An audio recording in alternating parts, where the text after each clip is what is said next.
ምንም አልነካሽ አይደል? በቃ ተረጋጊ። ምን ታመጫለሽ? ዝም በል። አንቺ ነው የማጋጭሽ። ስርዓት ሲይዘሽ ተቀመጭ። አልበቃ ካላችሁ ገና ጨምርልሽልሁ። አንተማት ሰው ስለያዝከ ከውጭ ምን እያደረግሽ ነበር? ምን እያደረግሽ ነበር? ምን ልታስደርጊያት ነበር? ህሊና ያለው ሰው ማሰብ የሚችል ሰው ይሄን አያደርግ። አንድ ሽማግሌ አባትን ተሰቃይቶ እንዲሞቱ ማድረግ የሰይጣን ስራ ነው። ህሊና ያለው ሰው ማሰብ የሚችል ሰው ነገርነሽ እኮ እሷና እኔ አብረን ልንኖር የምንችለው አንቺን የሆነ ነገር ብትደረጊ ብቻ ነው። ነገርነሽ ለምትፈቀድ ፈልጋለሽ ተነስታብኝ ይኸው ለዚህ ሁሉ ዳረገችኝ እልሃለሁ። በቃ እሱም ደግሞ ከዚህ በፊት ይዝትብኝ ነበረ። እዛም በነበርኩበት ሰዓት ይዝትብኝ ነበረ።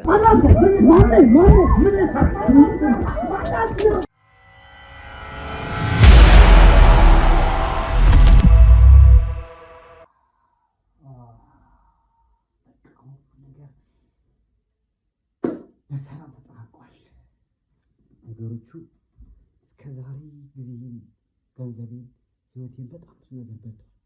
አሁን ደግሞ ወደ የሚወጡበት ቀን እጅ ውስጥ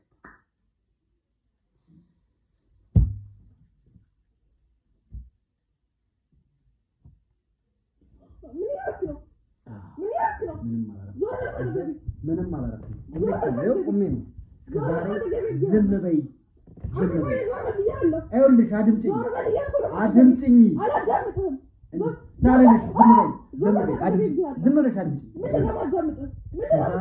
እስከዛሬ በትትና በጨዋ መልክ ይኸውልሽ ዝም በይ ስለምንሽ ቆይቻለሁ በጣም ረጅም ጊዜ የማልፈልገውን ነገር ማድረግ ራሱ ኃጢአት እንደሆነ አታውቅም። ይኸውልሽ አድምጪኝ እኔ ለ8 ምናምን ዓመት ዩኒቨርሲቲ ከዛ አረብ ሀገር ሄደሽ ምናምን ረጅም ዘመን ፈለግሽኝ አልፈለግሽኝ አሁን ምልሽን ብቻ ስሚ። እስካሁን ስለምንሽ ዛሬ እንኳን ችግር የለውም። በፍቃደኝነት ባትፈልጊ በጉለታው እንዴት እንደነገርሽ እሱን አሳይሻለሁ። እሱን ሳረጋግጥሽ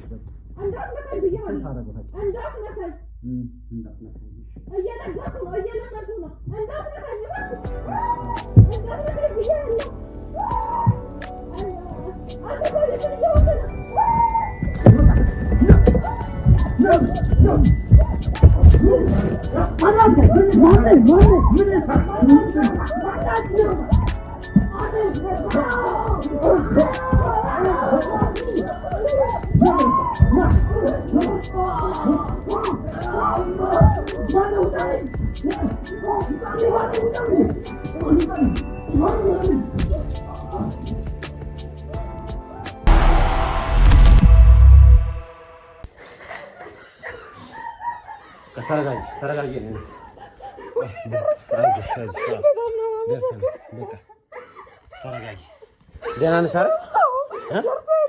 ምንም አልሆንሽም? ምንም አልነካሽም አይደል? በቃ ተረጋጊ። አይዞሽ። እህትሽ የት ነው ያለችው? ውስጥ ናት?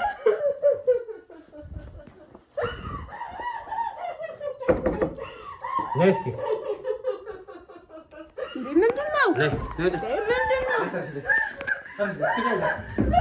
ምን እያደረግሽ ነበር? ምን እያደረግሻት ነበር? ምን ልታስደርጊያት ነበር? ምን ልታስደርጊያት ነው የነበረው? ምን ልታስደርጊያት ነው የነበረው? ባለቤትሽ ምንድን ነው ሊያረጋት የነበረው? ምን ሊያረጋት ነበር? ምን እያረጋት ነበር? ልብሱን አውልቆ ምን ሊያረጋት ነበር? ይሄ ልብስ የማን ነው? የማን ነው ልብስ? የሱ ነው አይደለም? ምን ሊያረጋት ነበር? ምን አርጋት ብለሽ ነው እሱ? ምን አርጋት ብለሽ ነው? አንቺ ይኸውልሽ አትዋሽኝ እንዳላጋጭሽ ሰሚኛለሽ? እያንዳንዷን ነገር ቁጭ ብዬ በቪዲዮ እያየሁት ነበር። አንቺና ባለቤትሽ ተመካክራችሁ እህትሽን ምን ልታረጓት ነው የነበረው? አንቺ ይኸውልሽ መዋሸቱ አያዋጣሽም። መዋሸቱ ያዋጣሻል? ያዋጣሻል? ምን ዋሻ ምን ዋሻውት ነገር የለም። ባለቤትሽ ምንድን ነው ሊያረጋት የነበረው? ምንድን ነው ሊያረጋት የነበረው? ምንም አያደርጋት ወንድሜ፣ እባክህ ተረጋጋ። ተነሽ ከባለቤትሽ ጋር ነው እና የምታወሩትን ልስማ። እሺ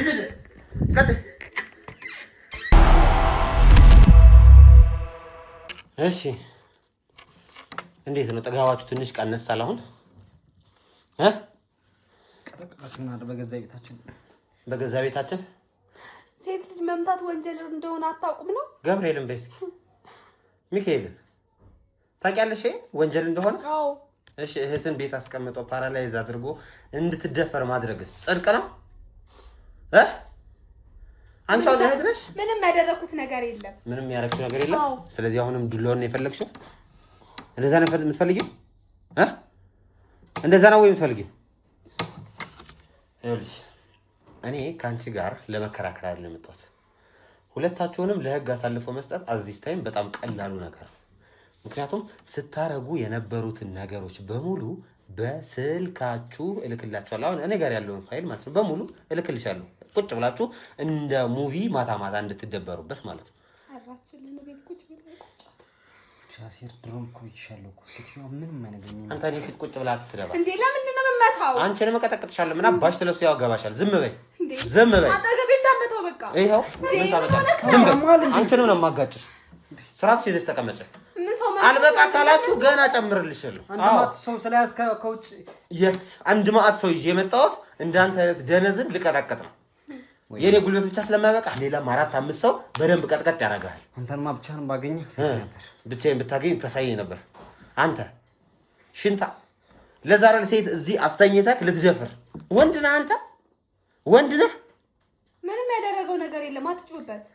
ይኸውልሽ የኔ ናት። በመጀመሪያ ደረጃ አፍሽን አትክፈች። አፍሽን ስትከፍቺ የጭንቅላት ባዶነት ይታያል። እሺ ትሰሚኛለሽ አይደለ?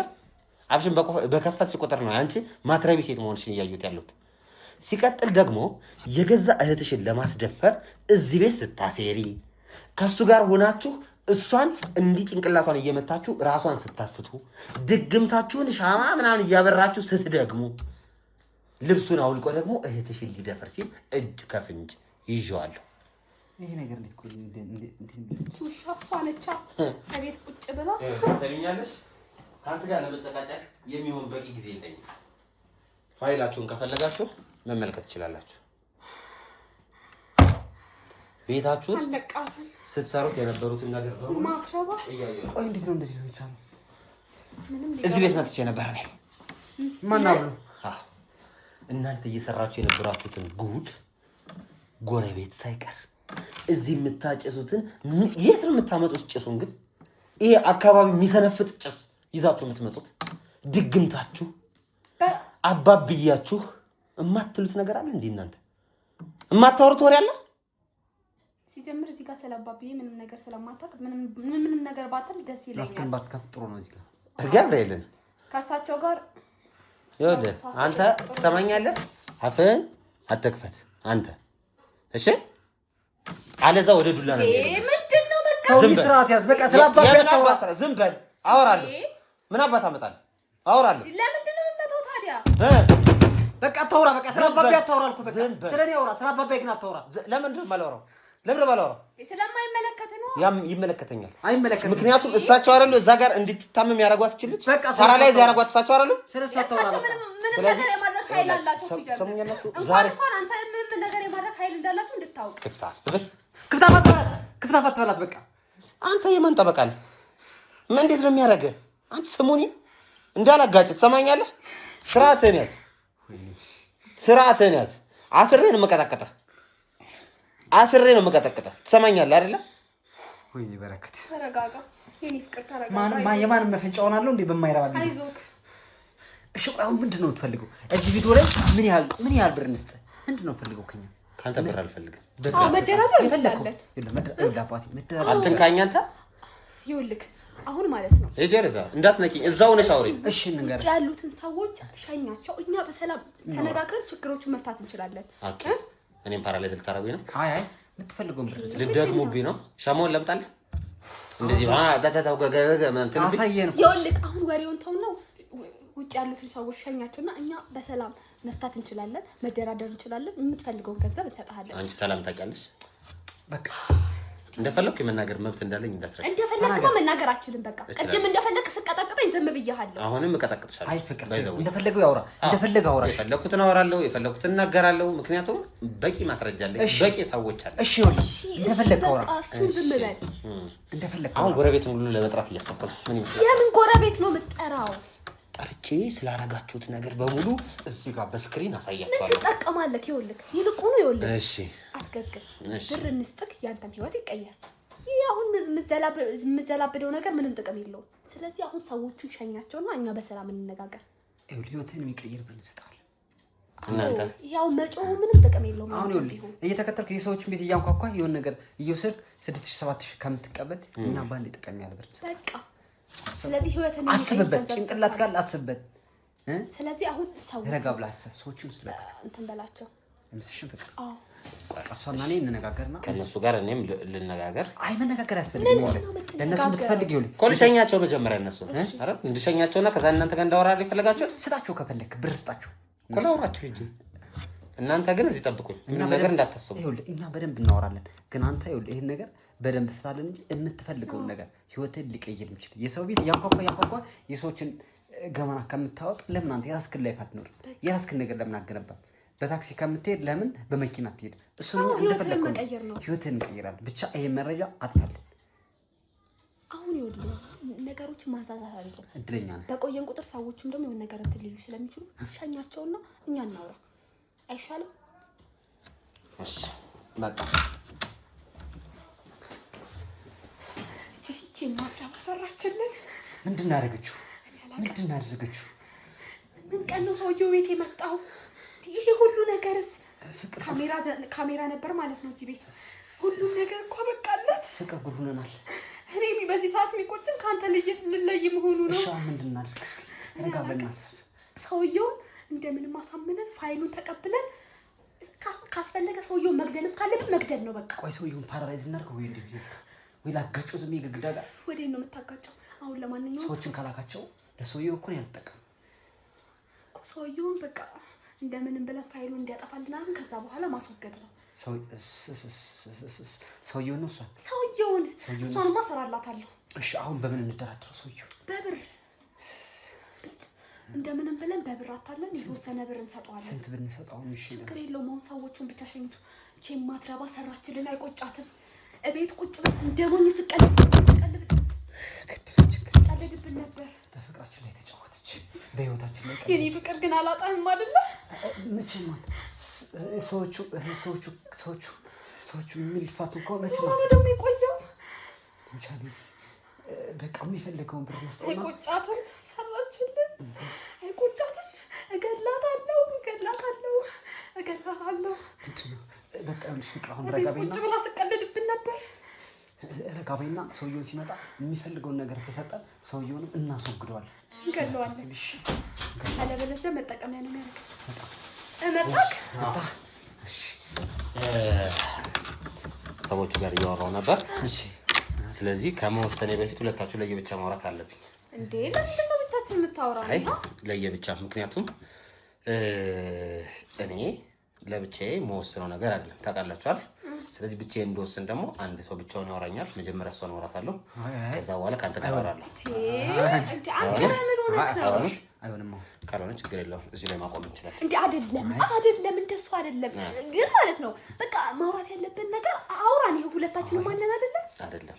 ይኸውላችሁ ሁለታችሁንም አወራችኋለሁ። እኔ ሁለታችሁን አላወራችሁም አላልኩም፣ ግን ለየብቻ ሁለታችሁን ማናገር ፈልጋለሁ።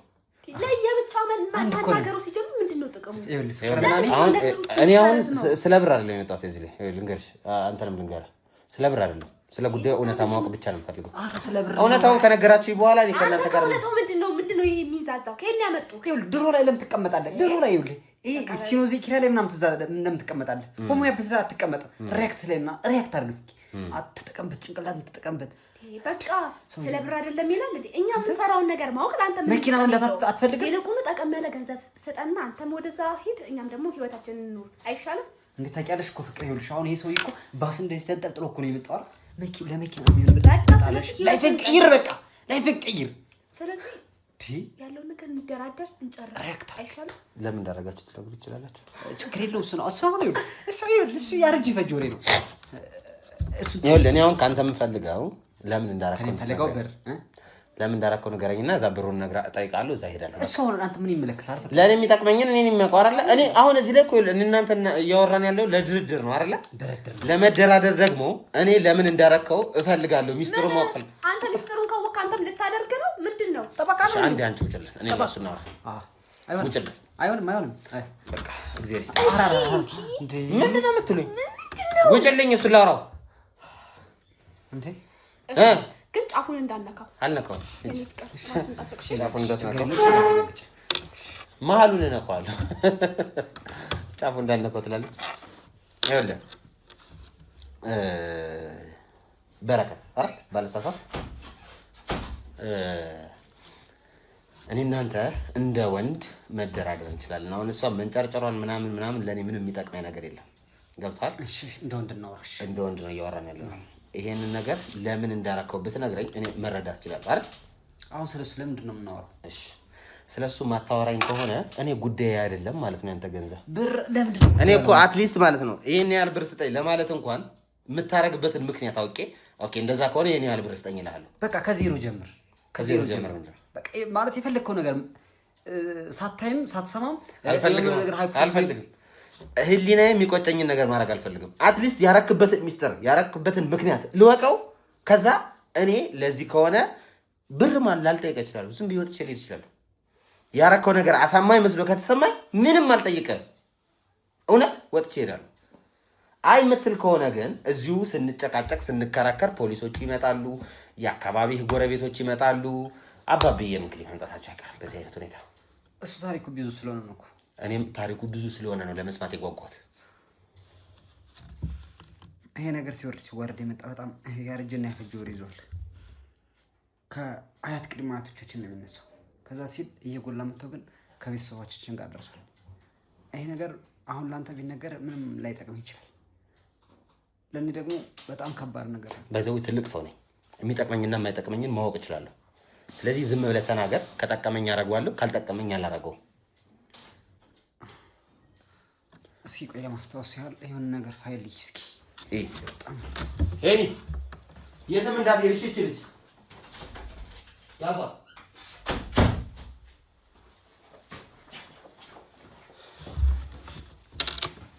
እሺ አስታውስኩት።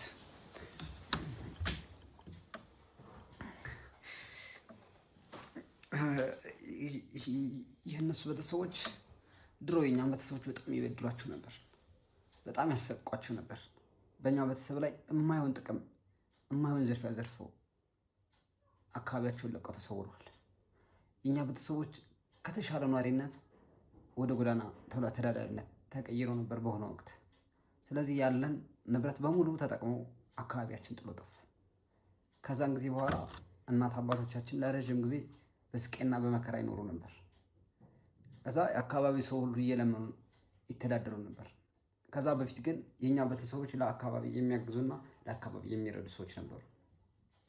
ከዛ ያው ከረጅም የጎዳና ስቃይ ጊዜ በኋላ አባታችን በጣም ጠንካራ ስለነበር ከሊስትሮ ተጀምሮ የሆነ ትናንሽ ነገሮችን መስራት ጀመረ። ከዛ በደንብ ክፍለ ሀገር ስለነበር ቦታው ራሱን በአጭር ጊዜ መቀየር ቻለ። ከጎዳና ተነስተው የተሻለ ነዋሪዎች ሆኑ ቤተሰቦቻችን። ከዛ በኋላ ቤተሰቦቻችን የነሱን ቤተሰቦች የመበቀል ፍላጎታቸው በጣም እየጨመረ መጣ። ምክንያቱም ያላቸውን ነገር በሙሉ ቤታቸውን አሽጠው ንብረታቸውን አሽጠው ሙሉ ነገራቸውን ወርሰው ነው አካባቢ የሸሹትና ከዛ በኋላ የት እንዳሉ አያውቁም። አባቴ የት እንደሚኖር አያውቅም። ከዛ በረጅም ስቃይ ከረጅም ጊዜ ስቃይ በኋላ አባቴ እኔን ወለደ። ያው እኔ ተወለድኩ። እኔም እያደኩ መጥቼ ለዩኒቨርሲቲ በቃ ያኔ ዩኒቨርሲቲ ከመግባቴ በፊት አባቴ የእነዚህን ልጆች ቤተሰቦች በጣም አጥብቆ ይፈልጋቸው ነበር፣ ግን ሊያገኛቸው አልቻለም። ለምንድን ነው ይፈልጋቸው? ለመበቀል? አዎ ለበቀል ይፈልጋቸው ነበር። ምክንያቱም ከነዋሪነት ወደ አኗኗርነት ቀይሮት ስለነበር አባታችንና እናታችን ጎዳና ላይ ለረጅም ጊዜ ስለቆዩ በቃ በጣም መበቀል ይፈልጋሉ። ምክንያቱም ቤተሰቦቻችን ያን ንብረት ያመጡት ጥረው ግረው ለፍተው ነው እንጂ ሌላ የሰውን ነገር ምንም ነገር ቀላቅሏል ነው። ከዛ በኋላ አባቴ በቀልተኛ ነው ሆነ። እነዚህ ሰዎች ቤተሰቦች በጣም ይፈልግ ነበር፣ ግን ሲፈልጋቸው ሊያገኛቸው አልቻለም። ከዛ በኋላ ታሪኩን በደንብ ለኔ ያጫውቱ ነበር። በቃ አባቴ ለ2 ሳምንት ከሀገር ሀገር ሲዞር ይቆያል። አሉበት በየተባሉበት ቦታ እየሄደ እየዞረ ግን አያገኛቸውም።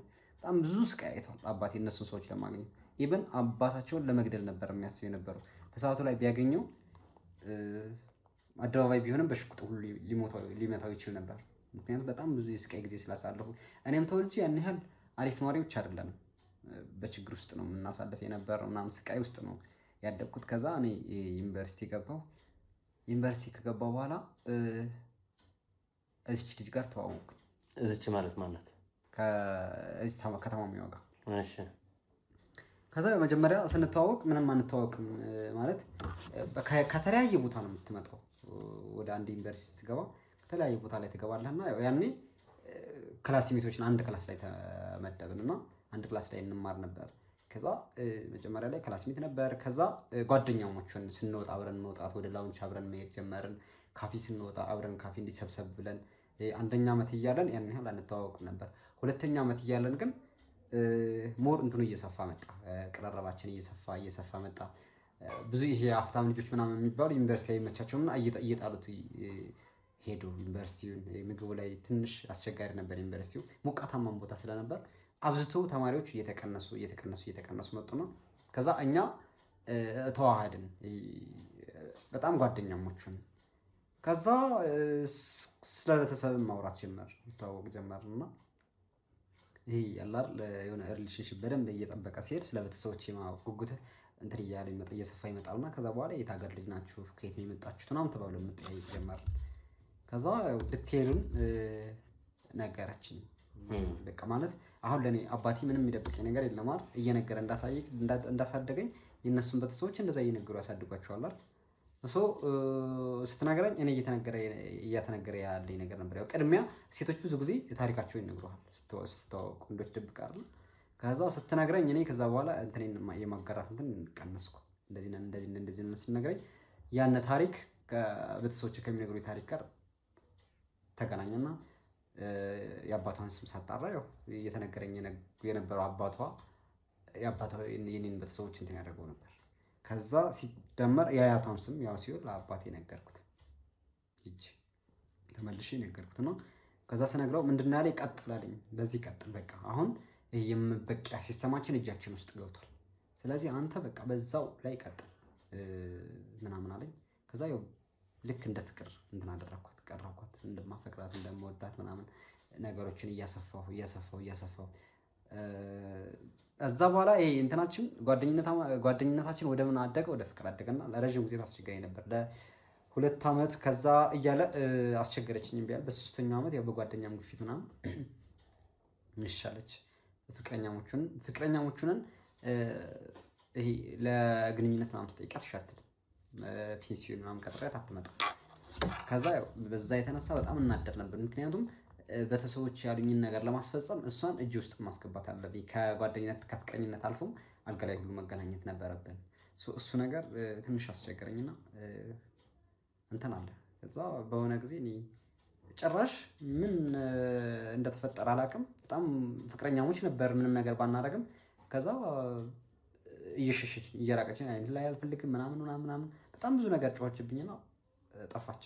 ከዛ እንደዛ ከመጥፋቷ በፊትማ እንደዛ ስትለኝ እንደዛ ብላ ካለች በኋላ መራቅ ጀመረች። መራቅ ስትጀምር እኔም እየተከተልኩ መጨቅጨቅ ጀመርኩ። ከዛ ከልመና አልፎ ማንገራገር ጀመርኩ። በቃ ግዴታ ይሄን ነገር መፈጸም አለብን፣ እኔ ካልሆንሽ እገልሻለሁ ምናምን ማለት ጀመር። አድሬሷን አጥፍታ ጠፋች፣ ስልኳን አጠፋች፣ ሁሉ ነገር ፋይሏን ሙሉ ነገሯን አጥፍታ ጠፋች። ግን በሰዓቱ እንትኑ ነበር ሙሉ መረጃው አለኝ። ቤተሰቦቹ የት እንደሚኖሩ፣ እነማን እንደሆኑ፣ የት ጋር እንደሚኖሩ፣ የት አካባቢ እንደሆኑ፣ የት ክልል እንደሚኖሩ ሙሉ መረጃውን አጥርቼ ስለነበር ያው እሱን ለቤተሰብ ትራንስፈር አደረኩ። እሱን ነገር አስተላለፍኩ ለቤተሰብ። ከዛ በኋላ አባቴ አንድ ትልቅ እንትና አስተላለፈልኝ መልእክት። በቃ እንደምንም ብለህ ቦታው ጋር መሄድ አለበት አልኩ። ያው እነሱ ከዛ ሀገር ከመሄዳቸው በኋላ ስለሆነ የተወለድኩት፣ ከጎዳና በኋላ ስለሆነ የተወለድኩት ማንም የሚያውቅ የለም። እኔ እዛ ቦታ ሄጄ እንደ ሰራተኝነት ሆኜ አካባቢው ላይ ተቀጥሬ እህቷን አጠመድኳት ምናምን ያሉበት ቦታ ላይ እህቷን አጠመድኳት ማለት እህቷን ማጥመድ ማለት ምንድነው ልክ እንደ ፍቅረኛ ሆኜ ቀረብኳት እንደ ፍቅር አብረን ቀጠለን ምናምን ከዛ ያው ነገሮቹ እየተስተካከሉ መጡ እሷ ጋር በቃ ቤስት ጓደኛሞችን ከዛ ከቤስት ፍሬንድ ከምትለው አድጎ ወደ ፍቅር ዓለም ገባን ያው እሱ ሚሽን አለን እኛ የቤተሰቦቻችን ሚሽን አለን ከዛ በደንብ አንድ ላይ ባንኖርም በቃ ቤተሰብ እንዲላክ ምናምን ሽምግልና ምክንያቱም አሁን ወደ ቤተሰብ ሽምግልና ከተላከ ታወቀ ማለት ነው ነገሩ አበቃለት ስለዚህ ነገሩ እንዳያበቃለት ስለሚፈልግ ቤተሰቦቿን በደንብ በእጃችን ቁጥጥር ስር ለማዋል ያው ከሷ ጋር ያለን ቀረቤታ በደንብ አደገ ከዛ ያው በስተመጨረሻ እህቷ መጣች ከየት አለች ሳትባል እህቲቱ መጣች ያው እህቲቱን በቁጥጥር ስር አደረግናት ቆይ አሁን ያልገባኝ ነገር እህትየዋን ወይም አሁን ፍቅረኛ ያረካትን ሴት እንዴት ነው ፍቅረኛ ያረካት ጀስት በጓደኛዋ የማይመስል ነገር አትንከረኝ አሁን እኔ እናንተ በግልጽ ነው እያወራን ያለ ነው ስለዚህ ምንም ነገር አትደብቀኝ እኔም ደግሞ እውነቷን ብቻ ይዤ አንተን ልርዳክ አይደል ለዛ ነው እየተነጋገርን ያለ ነው ስለዚህ አትደብቀኝ እውነት ጓደኛዋ ሆነህ ከዛ ፍቅረኛዋ ሆንክ አይ ማለት ወደ እውነቷ ከመጣን እኮ እንደሱ አይደለም ሐረግን መጀመሪያም በመስተፋቅር ነው ያጣመድኳት ሐረግን እህትየዋን ማለት ነው እሺ እህትየዋን በመስተፋቅር ነው ያጣመድኳት ያውም ሰላምንም መስተፋቅር ሳላረግባት ስለቀረበ እንደዛ ያመለጠችኝ እንጂ እሷን በመስተፋቅር ነበር ለዛት የነበርኩት ግን እሷ በጣም በሰዓቱ አክቲቭ ስለነበረች ያው መስተፋቅር ሊሰራባት አልቻለም ስለዚህ እሷ ከቁጥጥር ስትወጣ ሐረግን ግን ያጣመድኳት በመስተፋቅር ነው እያያት ነው እንደዚህ ትንቀጀቀጀው ምናምን ነገሮች ሁሉ እንደዚህ ኤግዛጀሬት ሊሆኑ በመስተፋቅር ስለተያዘች ነው ከዛ መስተፋቅር ከተያዘች ውጭ በቃ ከኔ ውጭ ማሰብ አቆመች ከኔ ውጭ ሌላ ማንንም ማሰብ አትችልም ከኔ ውጭ መብላትም አትችልም ወጣም መቆየት አትችልም ከማንም በላይ ከቤተሰቦቿም በላይ ኢብን እኮ እናቷ ስትሞት ለእናቷ ምንም ምክር አልነበራትም እናቷ ምክንያት ነው ሞተች እናቷን መድኃኒት ነው ሰጥተናት እንትን ያለው ራሱ ሐረግ ነው የሰጠቻት አይ ያው ነገሮችን ቀመሜ እንዲሰጣት አደረኩ ከዛ ስለምታምነኝ እንደዛ አደረኩ በሰዓቱ ያውም ሰላም ሐረግን ካገኘኋት በኋላ ስለ ሰላም ስጠይቃት ሰላም አረብ ሀገር እንደሄደች ነገረች ረጅም ጊዜ ከዛ በኋላ ነገሮች ለኔ ቀላል እንደሆኑ ተገባኝ ስለዚህ አንደኛ የተሰጠኝ ሚሽን አለ ከቤተሰብ በቃ ይሄን ቤተሰብ ማጥፋት ነው አላማቸው ተልኳቸው እሱ ነው ስለዚህ ይሄን ቤተሰብ ለማጥፋት ትልቁን ሚና ልትጫወት የምትችለው ሐረግ ነች ስለዚህ እሷም በመስተፋቅር ከያዝኳት በኋላ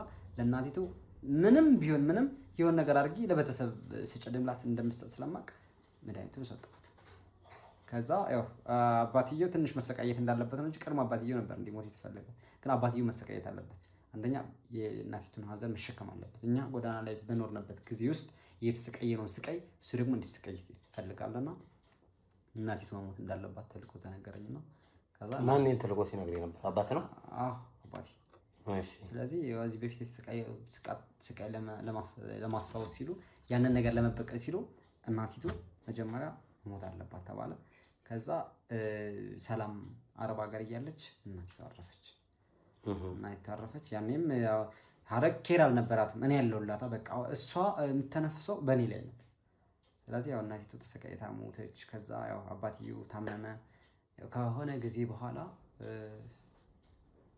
መጣች ሰላም መጣች ከዛ ሰላም መጣች ያው ነገሮቹ ሰላም ከመጣች ነገሮቹ እንደሚከብዱኝ ይገባኛል ስለዚህ ያለው አማራጭ ምንድነው ሰላምን ሽባ ማድረግ ነው እሷን ሽባ ካላደረግና አባትየው የማታው እሷ ከመጣች በኋላ ነው ማለት ነው አባትየው አልሞተም ቆይ በቃ ይስቃይ ምናምን በሚስቱ ሀዘንም ሲሰቃይ ቆየ ምናምን ከዛ ሰላም መጣች ሰላም ስትመጣ ነገሮች ሊበላሹ ሲሆኑ ሽምግልና መላክ ፈለኩ እሱ አልፈልግም ማለች ማለት ነው ሰላም አልፈልግም ማለች ሐረግ ሁሌም በቃ እንዳገባት ነው የምትፈልገው ስለዚህ ሰላም አልፈልግም ማለች ሰላም አልፈልግም ስትል ሐረግ ምን አደረገች ወደ አባትየው ሽምግልና እንዲላክ አደረገች አባትየው ከሄደ ደግሞ ይሄ ነገሩ አባትየው ጋር ከደረሰ ደግሞ ችግሮቹ ሊበላሹ ነው ስለዚህ ፈጥኖ መሞት አለበት አባትየው ስለዚህ አባትየው ፈጥኖ እንዲሞት አደረገ በቃ አባቴ ነገርኩት በቃ ይሄ ሰውዬ ቅፈት ነው ሞት አለበት ተብሎ ያው እሱ ሞተ። ከዛ በኋላ ነገሩ ያበቃል ማለት ነው። የት ሽማግሌ ትልካለህ። ስለዚህ ሜንሽኑን በቀላሉ ነው ማስኬድ ነገሩ ተመቼ ማለት ነው። ከዛ ምንድነው አማራጭ እሷን ሽባ ሆነች እሷ ትሞታለች ማለት ነው። ከዛ እቺኛው ከሞተች በኋላ የመጨረሻ እንትን የሚሆነው ከሐረግ ጋር ያለኝ ነገር መጨረስ ነው። ከዛ ቆይሽ አሁን ሂደቱ እንደተነገርከኝ ከሆነ ቤተሰቦች በቀል ነው መነሻው። ይሄ ሁሉ የቤተሰቦች በቀል ነው። ቤተሰቦች ያሰቃዩ ቤተሰቦች ናቸው እነዚህ። ስለዚህ መጥፋት አለባቸው የሚል ሐሳብ ይዘን ወደዚህ የመጣው። እናትየውን ገደልክ፣ አባትየውን ገደልክ። አሁን ደግሞ ሰላምን ልትገል ነው። ሽባ አድርገሃታል አይደል? ለምንድን ነው ታዲያ መድፈሩን የፈለከው? በቃ ግዴታ ማለት አንደኛ እህቷና እኔ ያለን ሪሌሽንሺፕ ከዚህ በላይ እንትን እንፈልጋለን። እህቱ ምንም ጥርጣሬ እንዳይኖራት ፈልጋለሁ። ስለዚህ እህቱ ደግሞ በእኔ ቁጥጥር ስር መሆኗን ለማወቅ ቢያንስ እሷ ከኔ ጋር መቆም አለባት፣ የመጀመሪያው ነገር። ሁለተኛ ደግሞ ከዛ ዩኒቨርሲቲ ያለው የጠየቅኳትን ጥያቄ ባለመመለሷ ዋጋ መክፈል አለባት። ቆይ ስልክህ ላይ ስታወራ ዛሬ መሆን አለበት እሺ አባብዬ ብለህ ስልኩን ዘግተህ ነው እሷ ልትደፍር የተነሳው። ምንድን ነው እሱ? ደም ነው ምንድን? ያልገባኝ ነገር አለ እዚህ ጋር አስረዳኝ። እሱ ታሪክ እሱም ሌላ ታሪክ አለው። ምክንያቱም እንትን አለ አባቢ ማለት አባት ነው። አባቴ ናቸው። አባቢ የምትላቸው አባት ናቸው። ስለዚህ አባት ጠንቋይ ነው። ጠንቋይ ናቸው። የጠንቋይ ልጅ ነው። የጠንቋይ ልጅ ነው። ስለዚህ በቃ አባቢ ያሉኝ ነገር ሁሉንም ማድረግ አለበት። መሰቃየት አለባት። አሁን ፐርፐዙ መሰቃየት አለባቸው። ደሟን ለምን ፈልገው ነው? እሷ በቃ እነሱ መስዋዕት ነው። መስዋዕትነት ባይሆን ለእነሱ የሚጠቅማቸው ነገር ይኖራል። ለሚያመልኩት እዛ ጋር አንተ ምን የምታውቀው ነገር ሳታውቅ ነው ሁሉ ነገር የምታደርገው? በቃ እኔ ያው ስለ እንትኑ በደንብ ዲቴል የማውቀው ነገር የለም። እና ሳታውቅ ለምን ታደርጋለህ? በቃ ማለት በተሰብኩ ነው ያስተምረኛል። እና ታዲያ አባትህ ድፈር ስላለ ዝም ብለህ ትደፍራለህ? ምክንያቱም ነገ የእሱን ነገር መቀበለው ነኝ። አንተ አሁን ጠንቋይ ትሆናለህ ወደፊት ማለት ነው። እሱ ሲሞት አንተ ነው የምትሆነው። እኔ የሚወርሰው ሌላ ማን ይወርሰው? እሺ ሻማውን አብርተህ እዚህ ጋር ስትጮህ የነበረው ወደ ማን ነው? ጥናት ታጠናለህ እኮ መጀመሪያ የሆነ ነገር ለማድረግ ድግምት ስትደግም እንደዚህ ብለህ ድገም፣ እንደዚህ አድርግ፣ እንደዚህ አድርግ ተብሎ ተልእኮ ይሰጥሃል። ስለዚህ አንተ አሁን ቤተክርስቲያን ሄደህ አወዘነ ሰማያት እንደምትደግመው ከዚህም መተህ በቃ የምታደርገውን ነገር በስርዓት እንድትደግም ይደረግልሃል። ስለዚህ ያን ማድረግ ግዴታ ነው። ያን ካላደረግ ነገሩን እንትን ሊያደርግ አይችልም፣ ሊሰምር አይችልም። ስለዚህ አንተ ስታደርግ የነበረው አባትህ እዛ በጥንቆላው ነገሩ የሚያደርገውን ያደረከው ማለት ነው። ስለዚህ የአንተ ቤተሰብ ጠንቋይ ነው። ጠንቋይ ነው። ባዕድ አምላኪ ናቸው። እግዚአብሔርን አታውቁም። ሕሊና የላችሁም። ደደቦች ናቸው። አትረቡም። አሁን በቃ እሱ ነገር ስሙኒ ደግሞ አፋለ ብለህ ታወራለህ። ይሄ ሁሉ የሆነው የመጀመሪያው ሪቬንጅ ነው ምናምን ነው ስትል ነበር።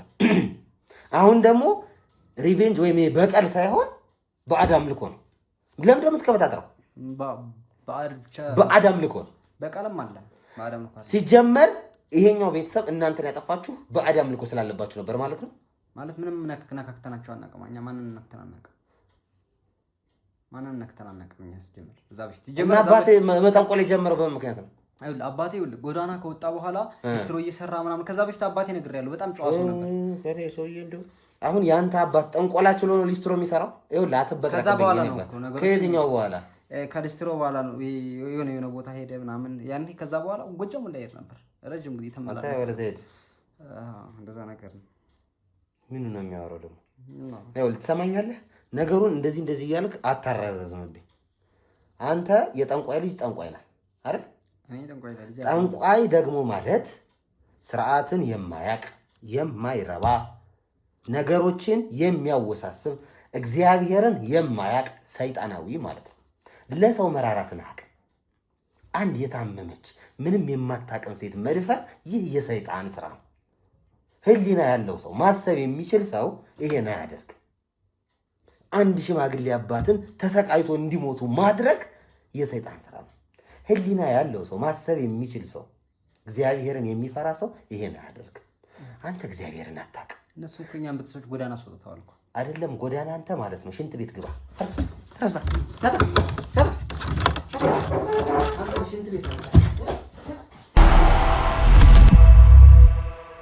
እሺ ሐረግ ስለ ራስሽ ግን የምታውቂው ነገር አለ? ምን ማለት ነው?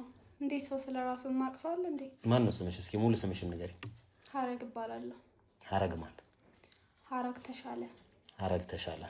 እሺ ፍቅረኛሽን በደንብ ታውቂዋለሽ? በሚገባ ልንጋባ እኮ ነው። የድሮ ፍቅረኛ እንደሆነም ታውቂያለሽ? አይ በቃ የሆነ ሰዓት ላይ ኮሌጅ ላይ ምናምን የሆነ ነገር እንደነበራቸው ነግራኝ ነበር።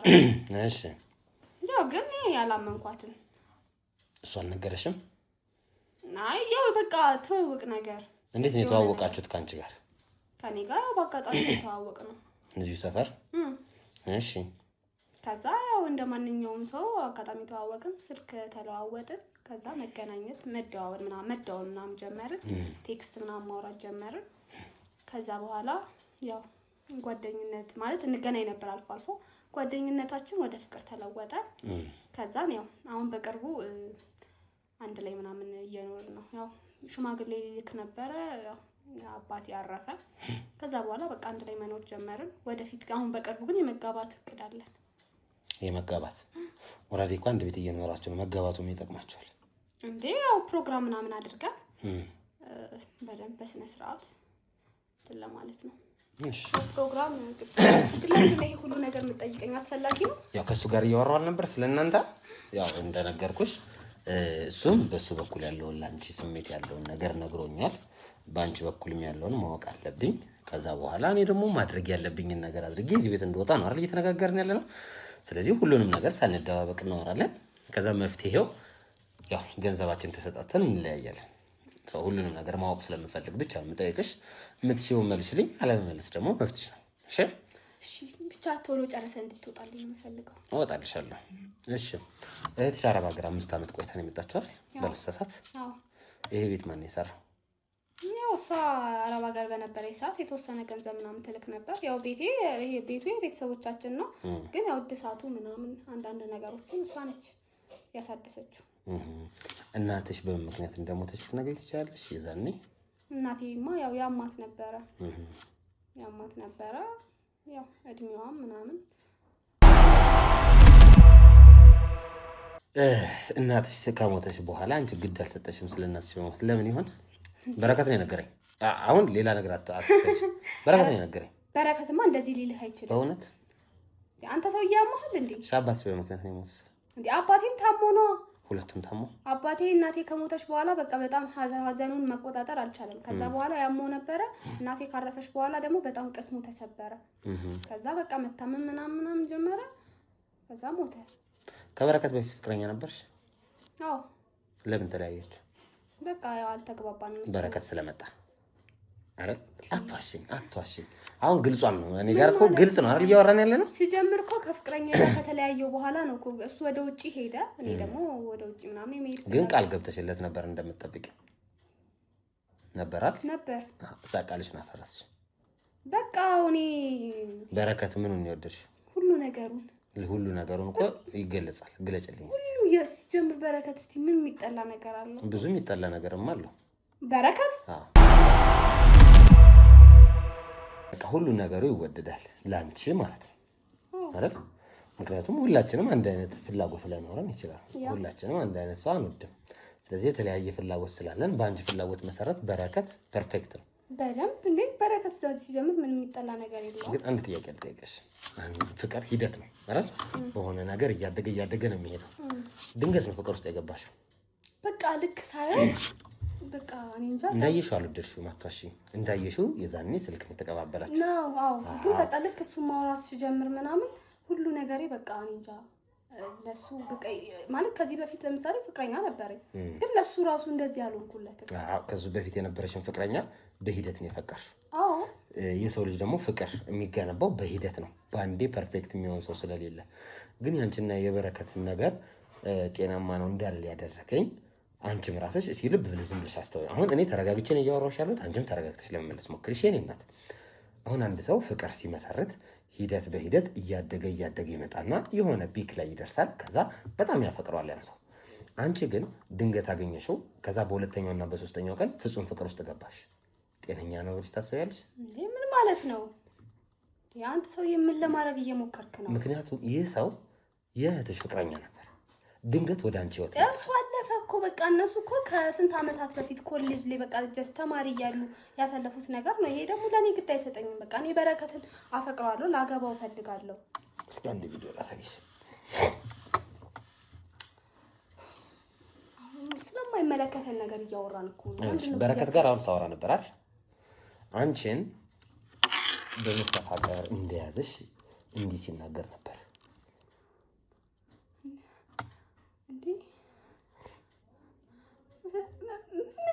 የበረከት ቪዲዮ አሁን እዚህ ቁጭ ላይ አወራ። ይሄ ማለት አንቺ እንደምታስቢው ከበረከት ጋር ፍቅር ሳይሆን ያዘሽ በመስተፋቀር ተይዘሽ። ምን ማለት ነው ይሄ? እውነታውን ነው የነገርኩሽ ሐረግ። አይንሽን ተሸፍነሻል። እውነታው አንቺ ከምታስቢው በተቃራኒ ነው። ፍጹም ልብሽ ውስጥ አይደለም ያለው። እና ይሄ ሁሉ ተረት ተረት ነው?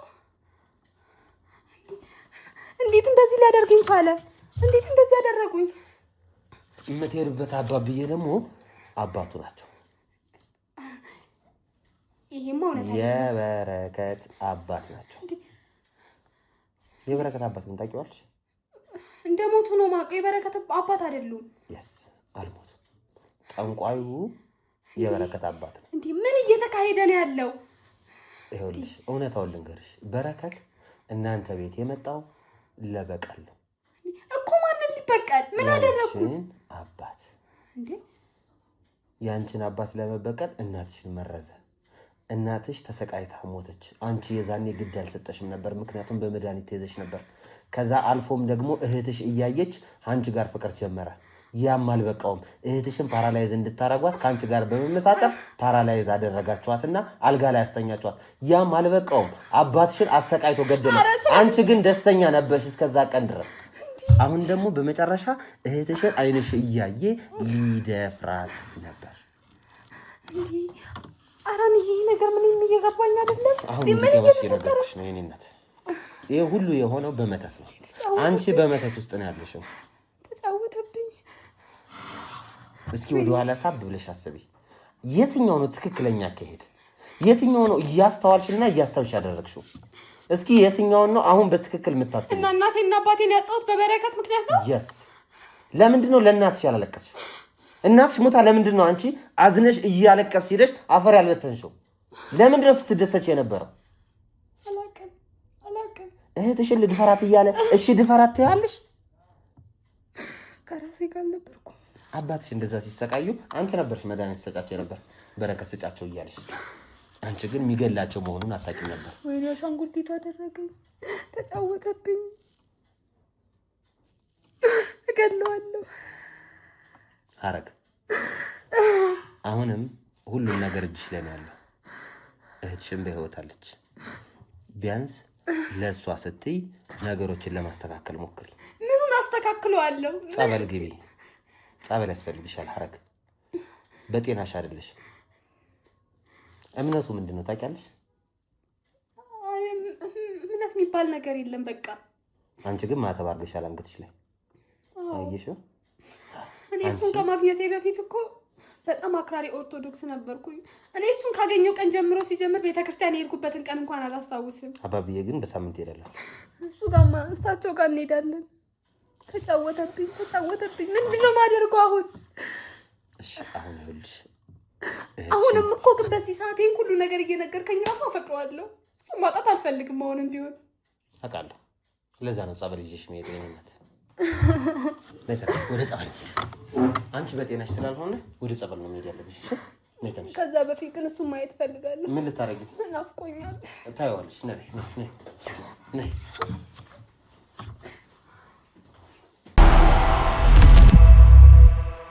ውድ ቤተሰቦቻችን፣ ያው እንዳያችሁት ነው ሁኔታው ትንሽ የሚያስገርምና የሚያስደንቅ ነው። ይሄ ሰው በሚያስገርም ሁኔታ የጥንቆላ ሁኔታዎችን እዚህ ቤት ሲያካሄድ የነበረው እህቴ፣ ያው በረከት ማለት አባብዬ የሚሉት ሰው ልጅ ነው። ያም ማለት የጠንቋይ ልጅ ነው። እዚህ ቤትም የመጣው እናትሽን አባትሽን ለመበቀል ተብሎ አባቱ በስርዓት እናንተን እንዲበቀል የላከው ሰው ነው። ለምን? ከዚህ በፊት ያው እሱ እንደነገረን ከሆነ የነሱ ቤተሰቦች የእናንተ ቤተሰቦች የነሱን ቤተሰቦች በድላቸዋል፣ ሀብት ንብረታቸውን ወስደዋል ወይም ዘርፈዋል ምናምን በሚል እሳቤ ነው። ይሄ ማለት እናትና አባቴን የገደለው በረከት ነው ማለት ነው? አዎ። ያ ብቻ አይደለም፣ እህትሽም ላይ ድግምት የደገመው በረከት ነው። እሱማ እሷ ያለ ምክንያት እንደዚህ ልትሆን አትችልም። የሆነ ነገር እሷ ጋር እንዳለ ይገባኛል። እንደዚሁ እኔ ላይ እንደዚህ ልጨክን አትችልም።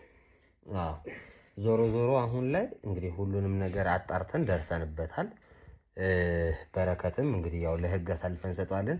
አባብዬ ያላቸውን አባቱንም እንግዲህ ያው በሱ ጥቆማ መሰረት ሄደን እንይዛቸዋለን ማለት ነው። አንቺ ግን አሁን መረጋጋት አለብሽ። የሚያስፈልግሽ ደግሞ ያው ጸበል ነው። ስለዚህ ወደ ጸበል ትሄጃለሽ ማለት ነው።